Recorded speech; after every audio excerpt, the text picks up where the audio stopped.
برحب بيكم اليوم من استاد العاصمة الجديد اللي هو يعتبر صرح كبير في مصر هنا في العاصمة الإدارية.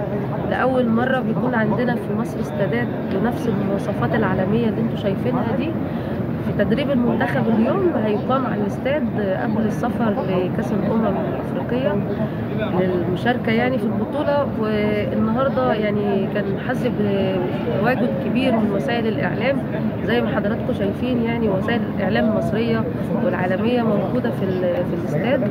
طبعا أنا مش هتكلم كتير، لكن انتوا شايفين بنفسكم الصرح الكبير اللي انا واقفه فيه مقارنه باستادات الدول الاخرى. يعني انا شفت استاد هزاع بن زايد ومحمد بن زايد، وشفت استادات في مدينه في دوله السعوديه يعني، وعملت مقارنه. يعني احنا الاستاد هنا بيدل على ان مصر كبيره، مصر فيها انشاءات رياضيه واستادات حاجات مستوى يؤهل ان مصر بعد كده تنظم بطولات كأس العالم والبطولات الدوليه. فهتابعونا.